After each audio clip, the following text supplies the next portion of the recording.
Alrighty then. So I should have enough time to get into this. All right. This is a little something. All right. This is a little. I saw this interview when it was live. All right. I saw it as it happened, and I just wanted to throw up all over myself. And as many of you know, I mean, like I am a Papa Ewok fan. Okay, I'm a AJ fan. I have much love and respect for Jones. I always will. And so I want to start this right off by saying that no hate to Alex, okay? And I'm gonna give you sort of my take on it and how I see this sort of stuff. And but man, this is just like a topic that you just can't make anybody happy on, and people that I mean, look, I think we're all in agreement on this, okay? I think we all have the same reaction, the face palm, the vomit, the what are you doing, right? But at the same time too, I don't want to come off like I'm just bashing on the guy or kicking him or whatever. I mean, look at what he's doing with Crowder now. Like, you can't get gayer than that, right? I mean, I guess you can with the tranny stuff, but Steven Crowder, I mean, come on now, come on. Had Owen Benjamin on, not too long ago. Had Mark Passio on multiple times. Like, but that's what we're going to talk about today is sort of why with Harrison Smith. I'd love to talk to Owen Schroyer. I have a lot of respect for all of those guys, for the crew, Rob Do over there. I have respect for these people. But I can't help but criticize the sort of the goal, right? What is the goal of all of this? Hey, we got the Hodge twins. man, why you got such a problem with what we're doing? Man, we're just trying to beat the left and stuff. You all up in here like, oh, Alex, he doing this, he doing that. So you think what you're doing is good? You think that this is going to win the culture war? How about Blair White? What did you think about Blair White? Yeah, I hung out with Blair White once. Yeah, I was a little drunk, but it was like woman's a woman. Yo, what's that saying? Hey, what's that saying? Look like a duck, something. Yeah. Look, you gotta admit, she got female bones. Yeah, my biology, when I look at her, I think that's a woman with an Adam's apple. And I gotta admit, AJ saying that was kind of crazy, man. It's like, what's he talking about? His biology. He's talking about his midsection. Yeah. That's what I thought immediately when I heard him say that. I thought he was saying that that it was giving him some sort of feeling, you know what I mean? That seeing her in studio was giving him some sort of a tingling somewhere. No, it's absurd, dude. This is absurd. I can't. I was with you guys. I was with you guys for a lot of this stuff, but I can't find myself defending this. All right, I'm sorry. Yeah, but we giving away a truck and stuff. Well, what kind of truck, right? You saying you don't want a truck or something? Hey, I love trucks, man. I'd take a truck. If you're giving out trucks, I'll take it. But I'm still not going to. We rely on like cigar smoking, truck loving, coffee drinking. Come on, man. Why you trying to put me out of work, man? Well, I just think that there's more honest ways that we could go about this culture war than bringing in the transgesters to fight on the front lines for us. I mean, if we are Christians, right? Like, how can we sort of correct the cognitive dissonance of promoting Christianity, but also enlisting the help of man. I don't know those big words and stuff. Yo, God bless. Yeah. Thank you so much to the Hodge twins. That was amazing.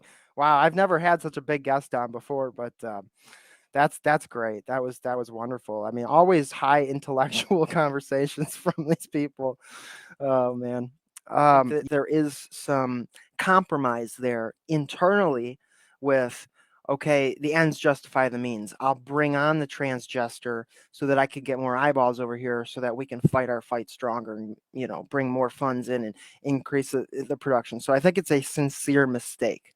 I'm not going to be one of these guys that I think that he's like full on controlled opposite. I don't think that. All right. And if he was, he would not bring on somebody like Jay Dyer.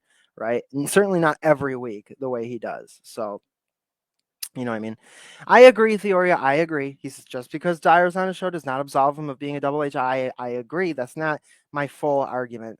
Really, the main crux of why I think that is just from my gut instinct and my reaction. Look, this is my story with AJ, okay? So I first learned about AJ when I was like 12. My dad showed me Secrets of the Bohemian Grove, and I'd seen some other some of those old VHS tapes that Alex used to put out back in the old days. And my dad showed me Loose Change, right? Aaron Russo, Burmese, all that stuff. Loose Change, showing me all these things. We watched Jesse Ventura's conspiracy theory TV show on, what was that, True TV or whatever.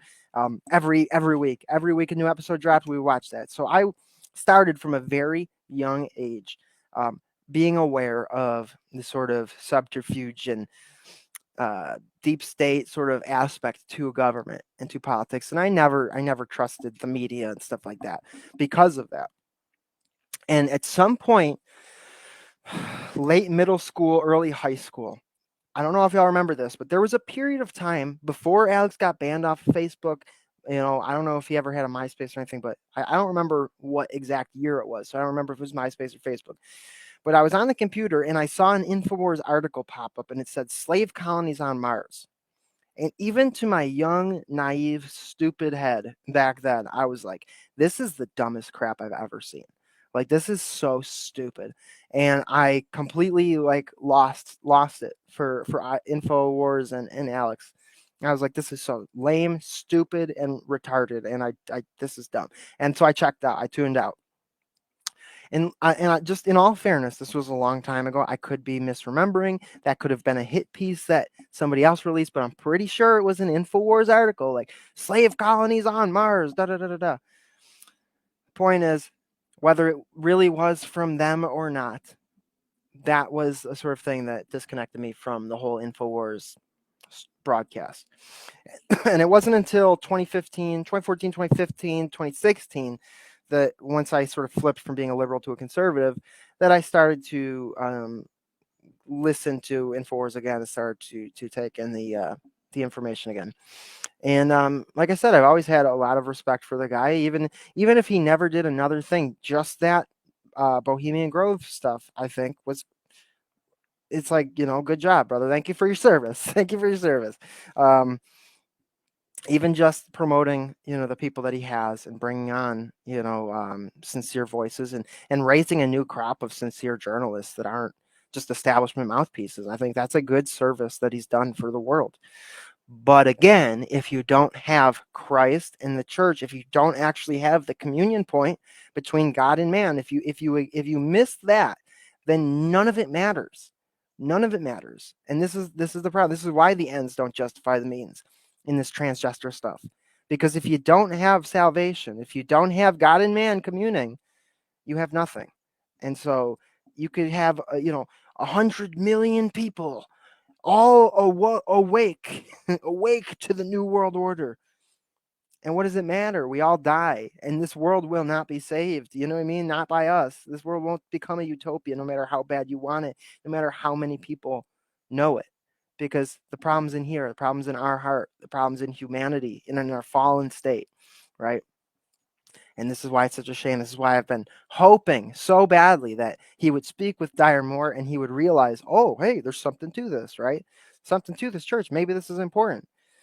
And it's a shame. I've seen some people on his show recently, and like I said, I've seen him give some monologues recently that are so far from Christianity that it's not even funny, right? So far. He had this one Protestant preacher on who was talking about, he had some like seminary school that he was doing, and he was offering like a promo code for all the InfoWars audience that could come and learn how to preach. And it was like a seminary, but it was mixed with like politics and stuff. It was like learn how to preach and learn how to be a political spokesperson, and it was insane. And there's some great clips that came from that like 6-7 hour seminar he gave with this guy. But you know, it's just it's that's not Christianity, dude. And when you get involved in these sort of crazy cult like things, it's like what is it all for? You know what I mean? We're losing we're losing what the point is. We're losing the plot, right? Yeah, is that the guy's name? Rodney Howard Brown? I'll look it up real quick just to make sure. Let's see here. Rodney Howard Brown. Yeah, that's the guy. That's the guy. Pretty sure, right? Let's see. Yep, that's him. Here, I'll share the screen here. Stop screen.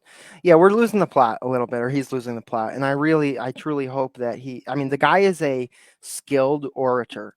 The guy is a very skilled guy. And, I mean, thank God he is fighting ostensibly fighting the NWO.